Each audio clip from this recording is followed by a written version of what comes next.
Hello everybody and welcome to Vatsalya Gurukul. कैसे हैं आप लोग? आई होप आप लोग बढ़िया होंगे। तो चलिए शुरू करते हैं। Reproduction one shot video.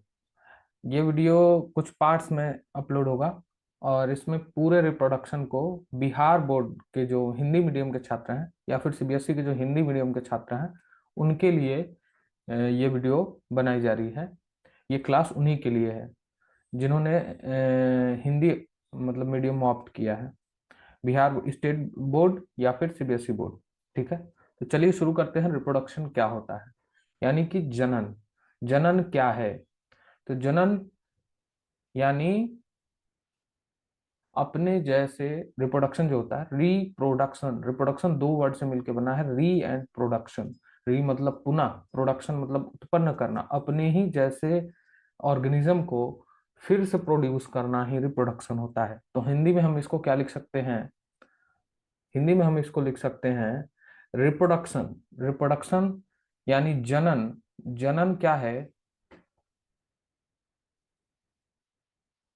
जनन क्या है? तो जनन अपने ही जैसे संतति को उत्पन्न करने की प्रक्रिया है। अपने ही जैसे संतति को उत्पन्न करने की प्रक्रिया, संतति में ऐसे होता है। संतति यानी ऑफ स्प्रिंग। ठीक है, या फिर इसी को प्रोजेनी बोलते हैं हम लोग, या फिर चाइल्ड बोल दो, सिंपल। समझ रहे हो? ऑफ स्प्रिंग, चाइल्ड या फिर प्रोजेनी, जो मन करे वो बोल लो। ठीक है, लेकिन रिप्रोडक्शन ऐसा क्यों करते हैं, अपने से संतति को उत्पन्न क्यों करते हैं? तो जीव अपनी संख्या वृद्धि यानी ऑर्गेनिज्म अपनी संख्या वृद्धि के लिए ये काम करते हैं, अपने ही जैसे। तो रिप्रोडक्शन क्या है, तो उसको कैसे डिफाइन करेंगे? तो जनन वह प्रक्रिया है जिसमें ऑर्गेनिज्म अपनी जनसंख्या वृद्धि के लिए अपने ही जैसे संततियों को उत्पन्न करते हैं। अपने ही जैसे संतति को उत्पन्न करने की प्रक्रिया जनन कहलाती है। ठीक है, अब रिप्रोडक्शन जो है वो बेसिकली तीन पार्ट में पढ़ा जाता है, मतलब आपके लेवल पे। ठीक है, पहला पार्ट जो है वो है कि मीनिंग क्या होता है, रिप्रोडक्शन क्या है, इसका डीएनए से रिलेशन क्या है, रियली रोल ऑफ डीएनए। ठीक है, उसको बोल सकते हैं हम लोग बेसिस ऑफ रिप्रोडक्शन। ठीक है, और दूसरा रिप्रोडक्शन के प्रकार कौन से हैं, लैंगिक जनन और लैंगिक जनन, ए सेक्सुअल एंड सेक्सुअल रिप्रोडक्शन। ठीक है, और थर्ड में हम लोग पढ़ेंगे, थर्ड पार्ट में रिप्रोडक्टिव हेल्थ के बारे में। इसमें हम लोग डिफरेंट डिफरेंट जो सेक्सुअल ट्रांसमिटेड एसआईटीज हैं, सेक्सुअली ट्रांसमिटेड डिजीज, उनके बारे में पढ़ते हैं। ठीक है, तो चलिए शुरू करते हैं एक एक करके।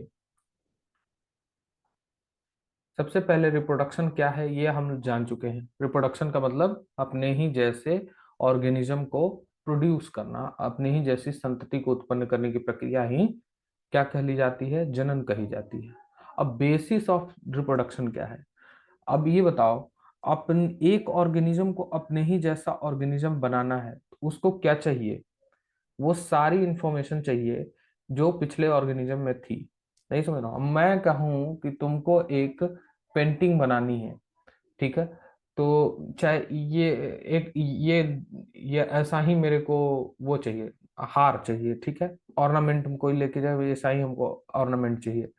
तो जब हम तो वो हमको क्या चाहिए? पुरानी, पुराना उसका कोई प्रोटोटाइप चाहिए, पुराना। समझ रहे हो? उसको हम देख के फिर बनाएंगे कि नहीं ऐसा ही हमको चाहिए। तो हमको एक पुराना क्या चाहिए? इंफ्रास्ट्रक्चर चाहिए, ताकि हम नए ऑर्गेनिज्म को डेवलप कर दें।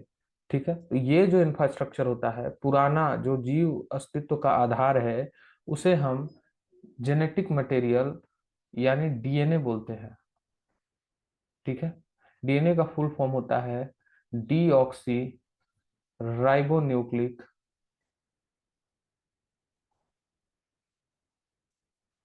एसिड।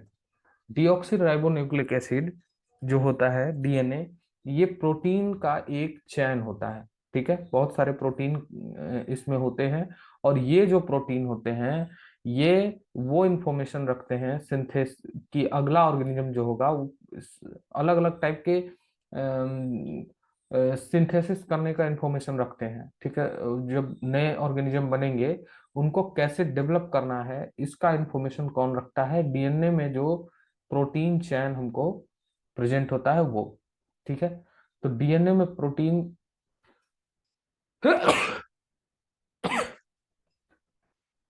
डीएनए में जो प्रोटीन चैन है वो ये डिसाइड करेगा कि अगला ऑर्गेनिज्म होगा वो कैसा होगा, ठीक है। अब चूंकि ये बायोमोलिक्यूलर रिएक्शन है, बायोमोलिक्यूलर रिएक्शन, ठीक है, इसलिए इसमें एक बात बड़ा ही कॉम्प्लिकेटेड है। कॉम्प्लिकेटेड ये है कि ये कभी कोई भी बायोकेमिकल रिएक्शन, उसमें तो हम ऐसे नाप तौल के तो डाल नहीं रहे हैं जैसा हम लेबोरेटरी में करते हैं। तो जब हम कोई भी बायोकेमिकल रिएक्शन की बात करते हैं तो एक बात क्लियर होनी चाहिए कि बायोकेमिकल रिएक्शन 100% कभी भी 100% नहीं होते, 100% ट्रू नहीं होते, ठीक है। इनमें कुछ ना कुछ इरर होगा ही होगा। तो मान लो हम मानते हैं कि 99.9% ही क्लियर होते हैं, मतलब ट्रू होते हैं। तो 0.1% का जो इरर है इसे हम वेरिएशन कहते हैं, ठीक है। विविधता, विभिन्नता, ठीक है, इसे हम विभिन्नता कहते हैं।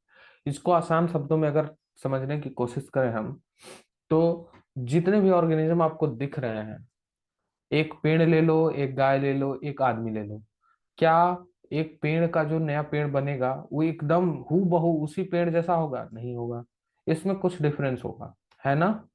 वैसे ही एक गाय हो, गाय का जो बच्चा हुआ बछड़ा, वो गाय के जैसा होगा लेकिन हू बहू गाय के जैसा नहीं होगा, उसमें कुछ भिन्नता होगी। ये जो भिन्नता है, वेरिएशन, ठीक है, ये इसे जैव विविधता का आधार करते हैं, बायोडाइवर्सिटी। इसे कहते हैं बेसिस ऑफ बायोडाइवर्सिटी। जो अलग अलग ऑर्गेनिज्म अलग अलग दिख रहे हैं इसे हम कहते हैं biodiversity. And bases of biodiversity, जैव विविधता। जैव विविधता का आधार क्या है? वेरिएशन है, विभिन्नता, ठीक है। अब देखो, ये जो विभिन्नता है ये ऑर्गेनिज्म के लिए बेनिफिशियल भी है, मतलब लाभदायक भी है, और हानिकारक भी है, ठीक है। कैसे? आगे चलते हैं। जैव विविधता जो है, अगर हम सिर्फ इंडिविजुअल ऑर्गेनिज्म की बात करें,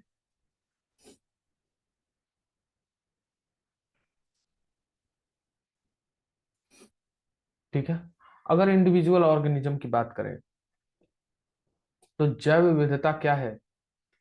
बोलो। जैव विविधता हानिकारक है।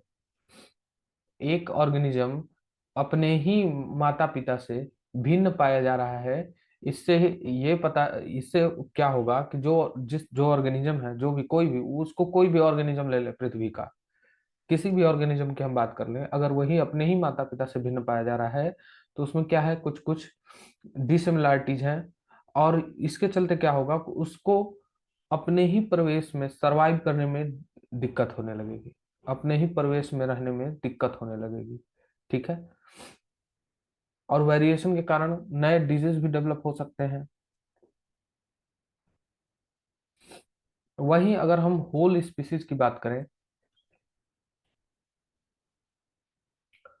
जब होल स्पीसीज की बात करें तो पूरी की पूरी स्पीसीज के लिए वेरिएशन जरूरी है।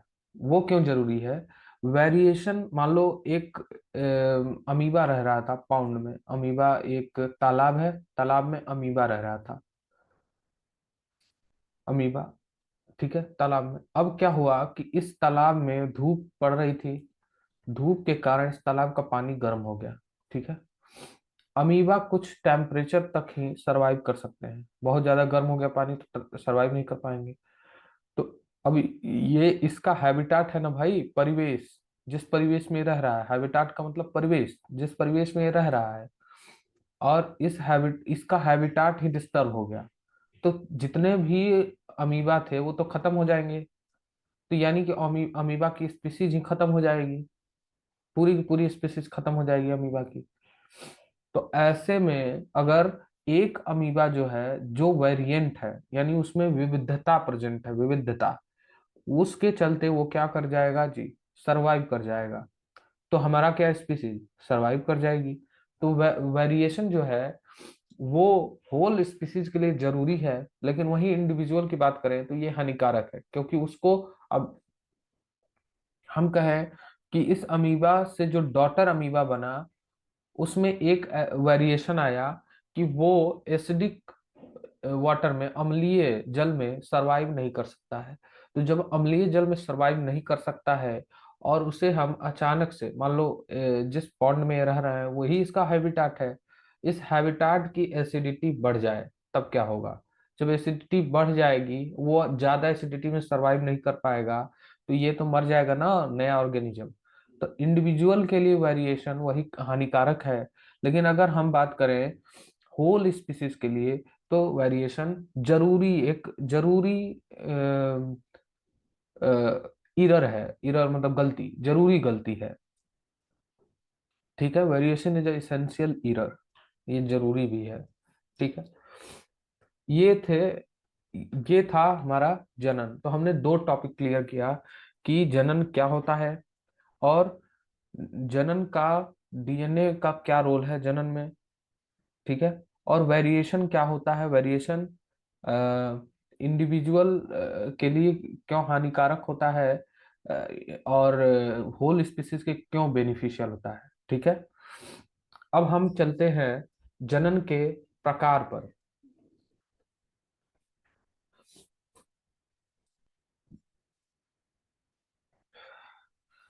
जनन जो होता है, उसके, उसका कोई, जनन कई प्रकार के होते हैं। जनन बेसिकली ऑर्गेनिज्म के type, habitat, type of organism, उसका हैबिटाट, किस हैबिटाट में रह रहा है। ठीक है, शेप, साइज, इन सब बातों पे डिपेंड करता है कि जनन किस प्रकार का होगा उसमें। ठीक है, तो वैसे तो जनन कई प्रकार के होते हैं, लेकिन इनको दो मुख्य वर्गों में बांटा गया है। कौन कौन से दो मुख्य वर्ग हैं? अलैंगिक जनन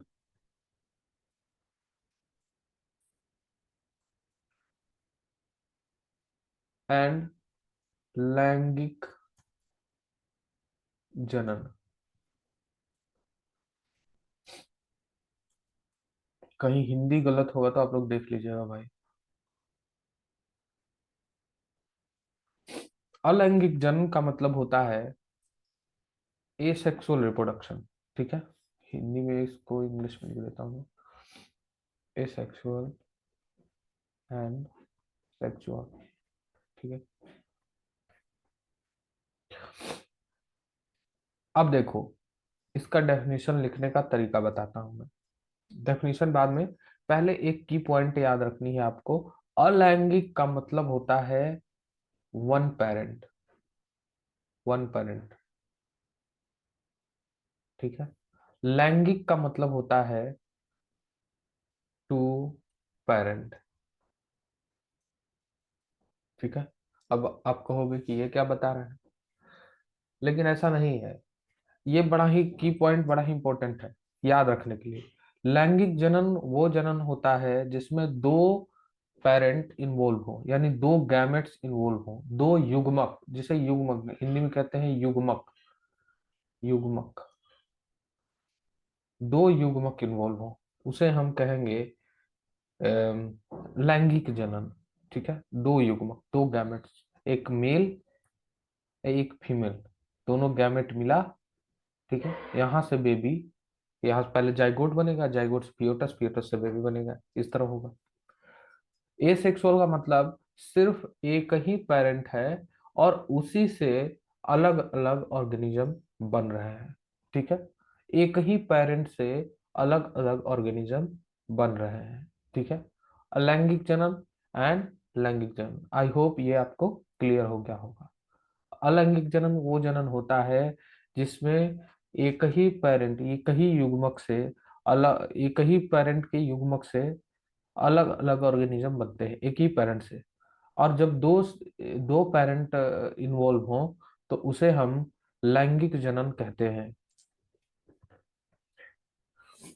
अलैंगिक जनन, एसेक्सुअल रिप्रोडक्शन क्या होता है? एसेक्सुअल रिप्रोडक्शन यानी सिंगल पेरेंट।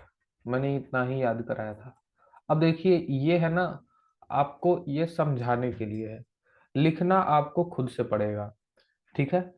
और इंग्लिश में आपको समझना आसान है बायो, क्योंकि बायो की मोस्ट ऑफ बुक्स जो आपको मिलेंगी वो इंग्लिश में ही मिलेंगी। तो बेसिकली आपको टर्म याद रखने हैं और बेसिक कॉन्सेप्ट जो उसका कोर कॉन्सेप्ट है, बाकी आप लिख लोगे, अगर थोड़ा बहुत पढ़ोगे तो लिख लोगे, ठीक है। तो बेसिक जो कॉन्सेप्ट है उसका, उसके पीछे का, वो आपको याद होना चाहिए। और टर्म्स याद होने चाहिए कि लैंगिक जनन किसको कहते हैं, युग्मक क्या होता है, वेरिएशन को विविधता कहते हैं, ये सब होना चाहिए, आपको याद होना चाहिए। बाकी आप वहां पे लिख लोगे अगर समझे हो अच्छे से तो। अगर नहीं समझे हो तो आप कितना भी चाहो रट के लिखना, आप एग्जैक्ट जाके नहीं छाप सकते हो, एग्जाम में प्रेशर होता है, वहां पे जाओगे तो आप सब भूल जाएगा, ठीक है। तो आप प्रयास कीजिए, चीजों को समझिए और उसको बार बार रिवाइज कीजिए, और बाकी सब हो जाएगा, ठीक है। अलैंगिक जनन यानी सिंगल पेरेंट। अब अलैंगिक जनन के भी कई प्रकार होते हैं, इसको समझाना ज्यादा जरूरी नहीं है। अलैंगिक जनन के भी कई प्रकार होते हैं, एक लिस्ट है होती है, ठीक है, उसको आपको याद रखना है। फिजन को बोलते हैं विखंडन। विखंडन, विखंडन में विखंडन में भी दो टाइप के विखंडन होते हैं।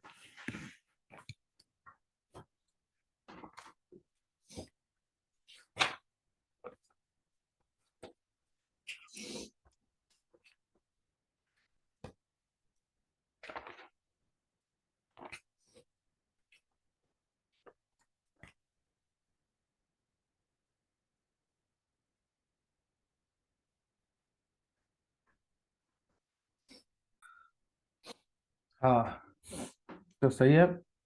क्या बता रहे थे? विखंडन, विखंडन में दो विखंडन होते हैं, द्विविखंडन या फिर द्विविभाजन। द्विविखंडन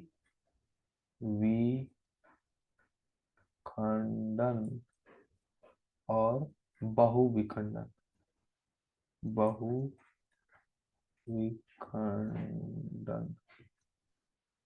द्विविखंडन है, बहुविखंडन। द्विविखंडन जो होता है ये आपका अमीबा में होता है, इंग्लिश में लिख दो, बा। इसके साथ ही अमीबा, यहाँ पे मैं लिख देता हूँ ना, पैरामीशियम,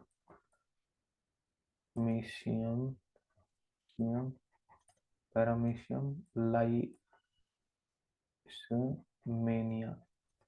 लाइसमेनियम होता है, ठीक है। बहुविखंडन जो है ये आपका प्लाज्मोडियम में होता है, प्लाज्मोडियम, ठीक है। ये वही मलेरिया वाला बैक्टीरिया है, अरे सॉरी, मलेरिया वाला एल्गी है प्लाज्मोडियम, ठीक है। प्लाज्मोडियम आता है आपका प्रोटोजोआ में, प्रोटोजोआ है, सॉरी, ठीक है। विखंडन सेकंड है आपका बडिंग, बडिंग को बोलते हैं मुकुलन, मुकुलन, ठीक। पहले आपको ये लिस्ट याद रखनी है क्योंकि डायरेक्ट क्वेश्चन आते हैं यहाँ से। मुकुलन में आपका आ जाता है, मुकुलन में दो आते हैं, ठीक है। इसमें भी मुकुलन दो टाइप के हैं, यूनिसेलुलर ऑर्गेनिज्म का एंड मल्टी सेलुलर ऑर्गेनिज्म का, ठीक है। एक एक कोशिकीय और बहुकोशिकीय, एक कोशिकीय और बहुकोशिकीय। तो इसमें भी दो आते हैं, एक कोशिकीय आपका जो होगा, इंग्लिश में लिख दो unicellular, unicellular and multi cellular, ठीक है। यूनिसेलुलर में आप क्या जाएंगे, यूनिसेलुलर में आप क्या जाएंगे, यूनिसेलुलर में ईस्ट आ जाएगा, ठीक है। मल्टी सेलुलर में आ जाएगा तुम्हारा हाइड्रा, ठीक है। और कोरल्स एंड स्पोंग भी आते हैं, ये भी, इनमें भी मुकुलन ही होता है। अब क्या होते हैं मैं बताऊंगा जब डिटेल में पढ़ा रहा हूँ।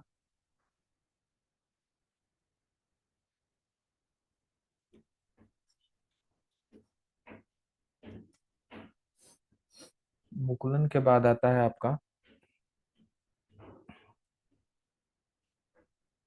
फ्रैग, सॉरी हिंदी में लिखना है, अपखंडन।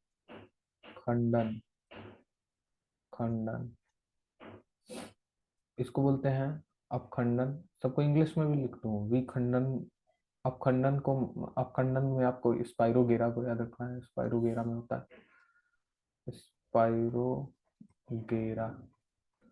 हिंदी में भाई नहीं, ये सब हिंदी में नहीं लिख पाऊंगा मैं।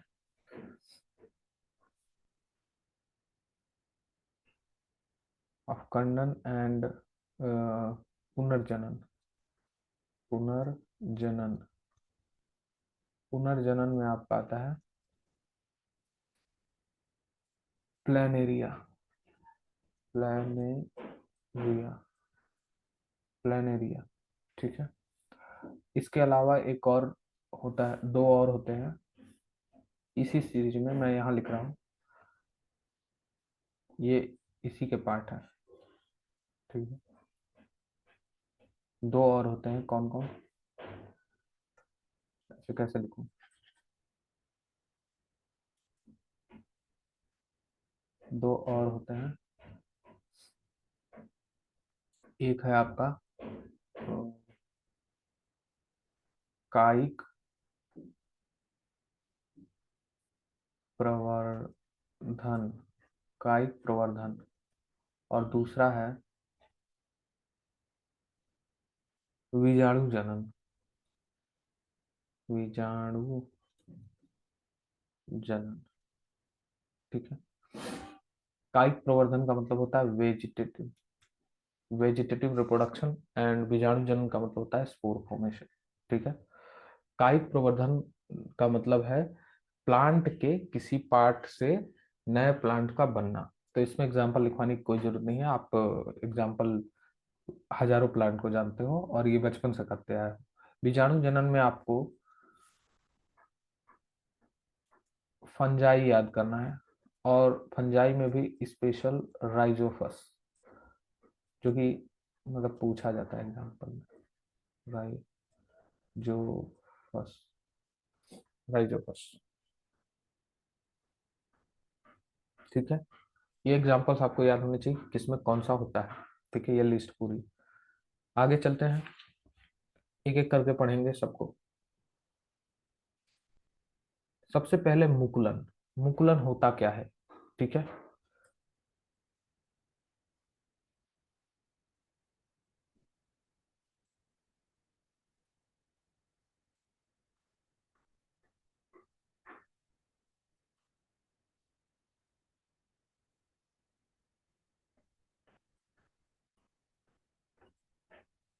सबसे पहले मुकुलन क्या होता है, तो मुकुलन, मुकुलन का मतलब होता है कि एक बड निकलती है, जिसे हम क्या कहते हैं, मुकुल कहते हैं, ठीक है।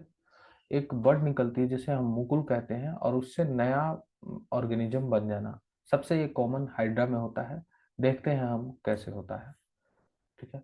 तो सबसे पहले देखो, ये हाइड्रा ऐसा ही होता है लगभग, नीचे थोड़ा सा पतला होता है, ये हाइड्रा हो गया, और इसके टेंटिकल्स हो गए स्पर्शक, इसे स्पर्शक बोलते हैं, ठीक है। ये कौन सा है, ये क्या है, हाइड्रा है, ठीक है। हाइड्रा के जो नीचे वाले पार्ट है, इसी से बड निकलता है,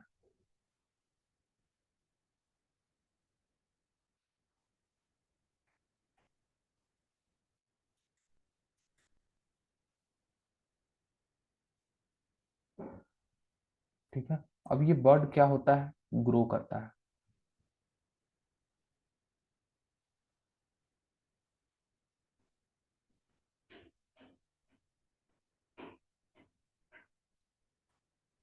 ये बर्ड क्या करता है, ग्रो करता है। जब ये बर्ड मेच्योर हो जाता है तो ये बर्ड हाइड्रा से अलग हो जाता है। ये बर्ड हो गया, ये का इधर हाइड्रा हो गया।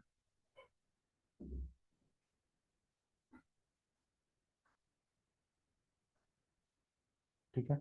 अब ये जो बर्ड अलग हुआ है ये तो हाइड्रा ही है। ये जो बर्ड अलग हुआ है यही फिर नया हाइड्रा बना देता है। ठीक है। इसको बोलते हैं मुकुल।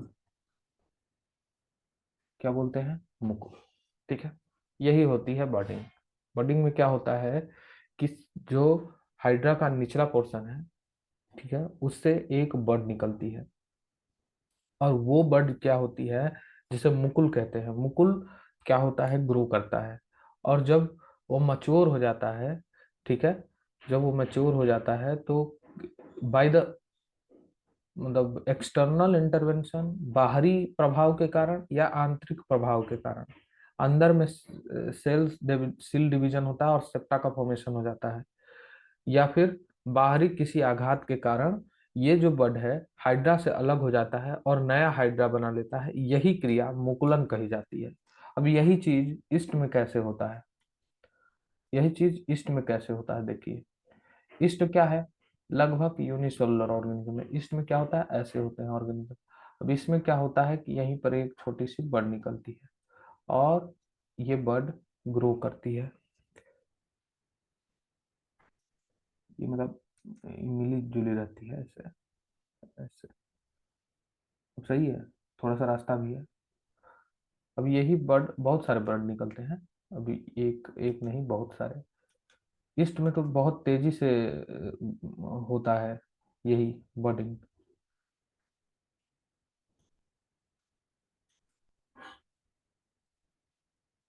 ठीक है।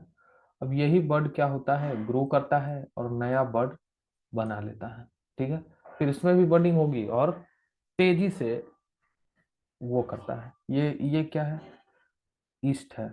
ईस्ट जानते हैं ना, ईस्ट पाउडर यूज किया जाता है ब्रेड वगैरह बनाने में। ठीक है। जो पफिनेस आती है गुलेटिन कंटेनिंग सब्सटेंस में, वो उसी के चलते आती है। ये क्या है, इसका मुकुल है। और ये देखो नया ईस्ट बन गया, न्यू ईस्ट। ठीक है, क्लियर है। अब मुकुलन आपको क्लियर हो गया होगा। नेक्स्ट है अपखंडन। अपखंडन, अपखंडन या फ्रेगमेंटेशन। फ्रेगमेंटेशन, फ्रेगमेंटेशन या अपखंडन। फ्रेगमेंटेशन का मतलब होता है, फ्रेगमेंट का मतलब ही आप समझ रहे हैं, अपखंडन फ्रेगमेंट का मतलब होता है टुकड़ा। ठीक है। फ्रेगमेंटेशन इज बेसिकली किसी ऑर्गेनिज्म का टुकड़े में बट जाना और नए ऑर्गेनिज्म का जन्म लेना। जैसे कि स्पाइरोगेरा है, स्पाइरोगेरा ऐसे रहते हैं, इंटरविंग्ड स्टेज में रहते हैं, मतलब बिल्कुल ऐसे ही नहीं रहते हैं, ऐसे ऐसे मान लीजिए। ये हो गया स्पाइरोगेरा। ये एक स्पाइरोगेरा, बहुत सारे इंटरविंग्ड होते हैं ऐसे, बहुत सारे। अब यहाँ पे बहुत सारे, मैं यहाँ पे स्पाइरोगेरा बना देता हूँ इंटरविंग्ड वाला, और इसका एक स्पाइरोगेरा ये है। ठीक है। अगर इसको हम ब्रेक कर दें अलग अलग पार्ट में,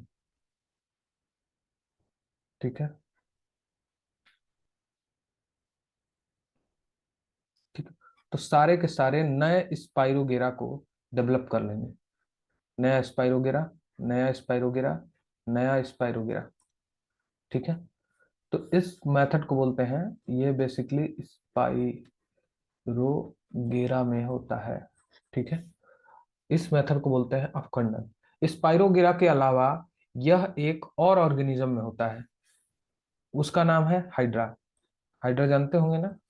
हाइड्रा में भी जब मैंने बताया था बर्डिंग, तभी बताया था कि दो टाइप से हाइड्रा के बर्ड अलग हो सकते हैं।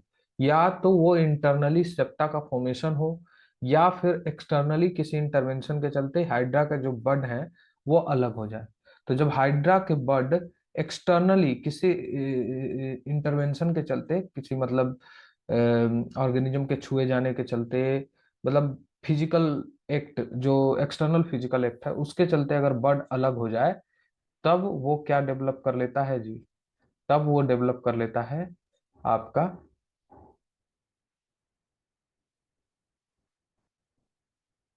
तब वो आपका वो डेवलप कर लेता है, एक नया हाइडर डेवलप कर लेता है। आई होप क्लियर होगा आपको। ठीक है। अब कंडन में ज्यादा नहीं, आपको समझना है कि बेसिक कॉन्सेप्ट क्या है, और कौन सा एग्जाम्पल है इसका। तो स्पाइरोगेरा एंड हाइड्रा में भी फ्रेगमेंटेशन होता है। ठीक है। नेक्स्ट है रीजेनरेशन। ठीक है। रीजेनरेशन में क्या होता है?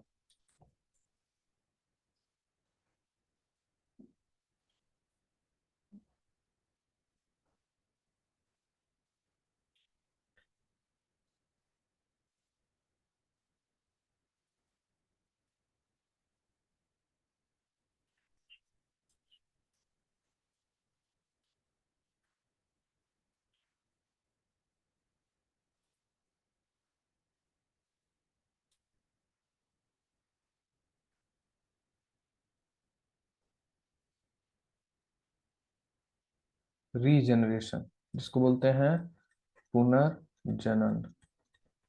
ठीक है। पुनर्जनन में क्या होता है? पुनर्जनन में एक ऑर्गेनिज्म है, ये बेसिकली प्लेनेरिया में होता है। प्लेनेरिया ऐसा कुछ दिखने वाला ऑर्गेनिज्म रहता है। यह है प्लेनेरिया आपका।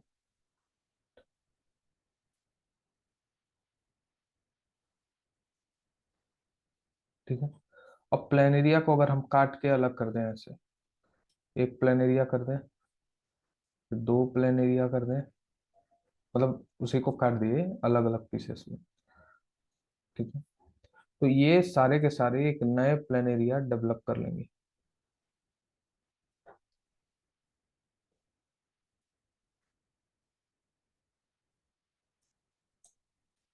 ठीक है। यही क्या होता है? रीजनरेशन। ठीक है। अब रीजनरेशन में क्या है? रीजनरेशन यानी पुनर्जनन को कभी कभी जनन नहीं माना जाता है। उसका कारण है कि रीजनरेशन दो टाइप से होता है। ठीक है। एक तो नया ऑर्गेनिज्म का बन जाना, लेकिन छिपकली वगैरह में, जो छिपकली हो गया, और भी कई ऑर्गेनिज्म हैं, उनमें क्या होता है, उनके किसी अंग का, जैसे सबसे अच्छा एग्जांपल पेड़ पौधे हो गए। पेड़ पौधे लिविंग ऑर्गेनिज्म है। उनके अगर एक पत्ती को, एक डाली को काट देते हैं, वहां से नई डाली डेवलप हो जाती है ना। लेकिन नया ऑर्गेनिज्म नहीं बनता। नए डाली सेल डिवीजन तो हो रहा है, लेकिन नया ऑर्गेनिज्म नहीं बन रहा है। इसीलिए रीजनरेशन को कभी कभी, यानी पुनर्जनन को कभी कभी जनन नहीं माना जाता है। और ये वाला जो कॉन्सेप्ट है, ये आपके एग्जाम में पूछा भी जाता है कि ये रीजनरेशन को पुनर्जनन क्यों नहीं माना जाता है। तो रीजनरेशन में कभी कभी, जैसे कि छिपकली वगैरह में रीजनरेशन होता है, उसमें नए ऑर्गेनिज्म का निर्माण नहीं होता, इसीलिए उसको पुनर्जनन नहीं माना जाता है। ठीक है। और दूसरा कारण है, रीजनरेशन जो है ये फिजिकल इंटरवेंशन पे डिपेंड करता है। ये नेचुरली ऑर्गेनिज्म जो है बीज से कट के अलग नहीं होते हैं। ये बाहर से अगर आप प्लेनेरिया को काट दे रहे हो तो ऐसा हो रहा है। जो प्लेनेरिया का नेचुरल जो रिप्रोडक्शन प्रोसेस है, वो ऐसा नहीं है कि वो बीज से कट के अलग होता है। अगर बात को समझ पा रहे हो तो अभी तक हम लोगों ने पढ़ा कि जनन क्या होता है, और जनन में डीएनए का क्या रोल होता है जनन में, और जनन में विविधता क्या क्या कहलाती है, वेरिएशन क्या होता है। ठीक है। उसके बाद हम लोगों ने पढ़ा कि जनन के दो प्रकार कौन से हैं। दो मुख्य भागों में जनन को कौन से बांटा गया है, अलैंगिक जनन एवं लैंगिक जनन। ठीक है। उसके बाद हमने अलैंगिक जनन पढ़ा कि अलैंगिक जनन किसे कहते हैं, जिसमें कि एक पेरेंट इन्वॉल्व हो। ठीक है। लैंगिक जनन जिसमें एक से अधिक पेरेंट्स इन्वॉल्व हो। ठीक है।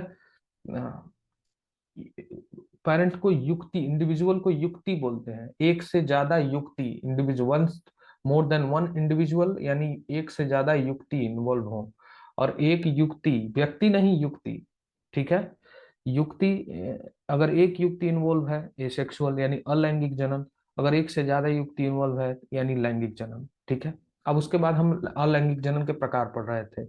हमने पढ़ा कि विखंडन क्या होता है, विखंडन के दो टाइप कौन से होते हैं, और बहुविखंडन क्या होता है, द्विविखंडन क्या होता है, द्विविखंडन किसमें होता है, बहुविखंडन किसमें होता है।